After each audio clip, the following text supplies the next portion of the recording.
So let's start with our support staff. How did you do with the first one with physical? We struggled with it a little bit. Okay, fair.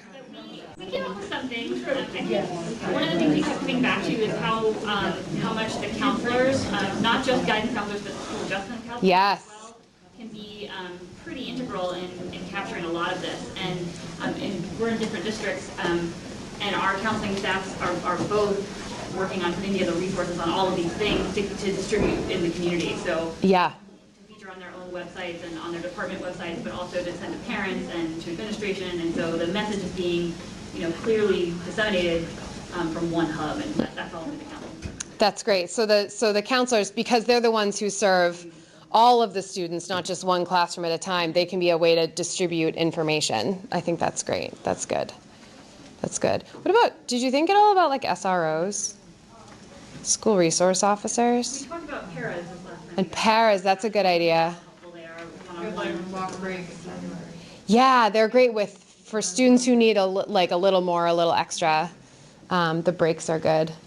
And the secretaries too, I think it was brought up that some of those support staff, those are the most important relationships some students have in the building. And so those relationships are often good times to get some of these. Yeah, it's those, that stereotypical like learning opportunity. Some of those support staff, because they tend to be the first one to greet some students like almost every day, there are these little conversations that happen that if your front office folks know about this priority, they can slip that into conversations like, oh, how come you're late today? You overslept again.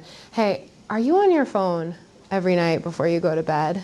Like if that's someone they trust, there's a really great opportunity right there for a conversation that could actually, doesn't mean they're going to turn it around that day because of that conversation, but it starts putting the idea in their brain, which is really what we want. With adolescents, right, we're not expecting them to change it just because we said it once. We understand that it takes lots and lots of conversations over time. So that's great. Carl just said, what about HR? How is HR, right? Because HR is support staff too, right? Like how are they providing opportunities for all of the adults that they serve to be considering these things in our work so that we then can model it for the students in their work too? And I think that's an interesting, like how are spaces set up? Are they, even for school leaders too, how are like the learning spaces for the adults set up? How are the days set up so that there are breaks from those things and actual movement and opportunity to engage with the screen and then engage with other people, so that our needs are met in terms of digital wellness as well. Good. Okay, what about I ended with you all, so let's start with for the cognitive piece for teachers. I was saying they could integrate a little more, and you're sharing how like using color coding for Google Drive. Sure. You have multiple classes in Google Classroom, maybe talking about notifications and managing the notifications. Notifications is a good one. Because at home, you're getting all the homework assignments and things, and maybe it doesn't mean you're supposed to jump to that device at that moment. That's right. That's a good one. Did you guys have any? Similar. I think it was more like those, I think at a teacher level, they're very clearly taught to the students. Yep. Like the troubleshooting, like we can't really have them get to that point unless we're teaching those skills to them. I agree. One of the things that I do in my classroom is, because their default is to take their screen out when they come in the room, there's like 6 minutes of passing time at my school because it's a really big campus, so they move from building to building, so we need a lot of passing time so they can get there. So there are some students who actually are just coming from the floor above or below, where I have another student who has to he comes from ceramics, so he has still clay in his hair when he's running across campus into my classroom. So that's why we have the 6 minutes. So the kid who's coming from downstairs has 5 minutes. So he defaults to opening. So in my classroom, we have it set that there is absolutely no screen allowed in my room until we take it out for learning. And for those kids with extra time, the beginning of the year, that was really, then what are we supposed to do, Miss Gallagher? That was really hard for them. And now they just don't stop talking to each other. It's wonderful.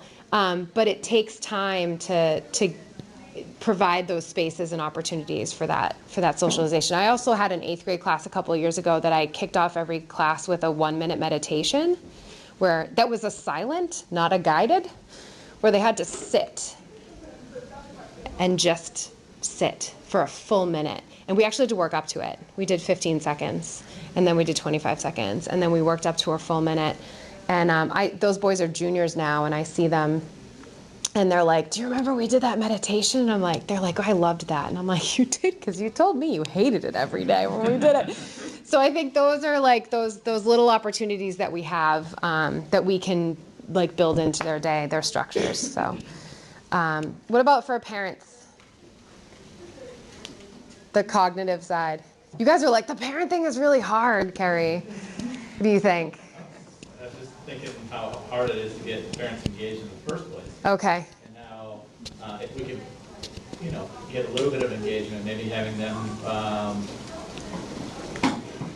respond to a survey or something saying, maybe it's just contacting whoever runs your social media or something about positive outcomes they've had with their students using technology and kind of boosting the positive messages of the good things that are happening and like proper parental use with students of their children and stuff, you know what I mean? Like, Well, boost the good stuff. yeah, like, well, parent modeling, right? Like, if you really want your child to engage with tech this way, here's how you can show them that, right? And so we have a parent weekly newsletter, and I put a digital wellness tip in every week.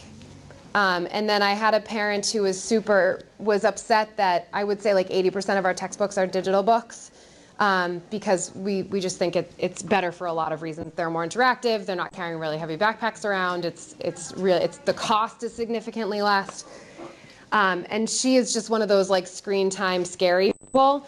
So she wrote me this whole email about if they're engaging with screens both for like their books and for like the learning management system, and you're saying you're intentionally doing digital wellness, like how is that all possible? She's like, I don't believe you, because like your actions speak louder than your words. And I was like, well, have you checked out the digital wellness tips? Because digital wellness is more than just screen use. And she was like, no. So I sent her all of them, and she was like, these are great. Like, I'm going to use these in my house. So I think even those little wins are wins. And it's oftentimes the parents with the loudest voices with us are also the parents with the loudest voices with the other parents.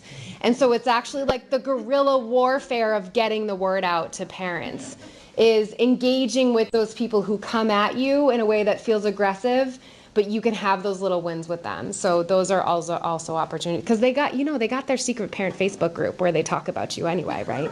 You know it. So try to get it in there. Yeah. Some of them, and depending on the grade level of your own kids, you might even be in one of them too, right? All right. So I appreciate your time. I wanted to share with you really quickly. I know we didn't get to all of these, but like I said, this is my first time through this, so I appreciate your patience. The emotional and digital wellness piece is they're using their screens and the social engagement to explore their identities at the age that we are serving our children. So we want to encourage that healthy identity seeking that they're doing and not discourage it. It isn't like we want to stop saying those people are not, like what you see online, those aren't real people. You're like, yes, they are. And they're bouncing ideas off these people to help them, to see what they get back, to help them establish who they are. So that's healthy identity, like ideation, that we want to make sure that maybe we don't want to necessarily encourage it, but we want to keep the conversation about it open with them so that they feel as though they can share it with us. And also we want to encourage them to be their real selves online. Acknowledge the impact of FOMO. We all have it. The adults have it. Kids have it. It's okay to admit to the students that you serve that you have it. Healthy sharing. And the impact of media on our feelings and our purpose. And that's the civic engagement piece that I was talking about. And then the last one is community. That, this isn't using these digital tools as an opportunity to foster and really build those relationships. It doesn't have to be at the detriment of relationships that we use digital tools. That it can actually be to strengthen them. We want to teach them how to communicate effectively in academic and professional settings. So we want to actually teach that skill to them and have them model it. Like whenever they write you an email, if it's a one-liner and it's not official, like written well, bounce it back and say, I would love to respond to your email. Can you please write it back to me the way that we've discussed? Of course, assuming that you've discussed it with them.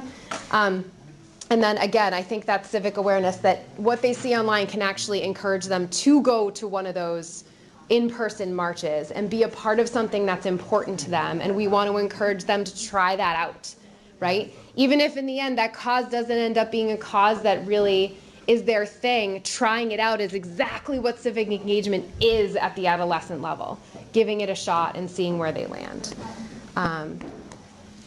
And again, I know we're just kind of scratching the surface of this, but I do believe that screen time and digital citizenship are kind of no longer meeting our needs, and that this is a much better framework for us to work from. And it can be massaged based on the needs of your community that you're serving, right? And what are the high needs there? So thank you for coming. Thanks for chatting. Thanks for participating.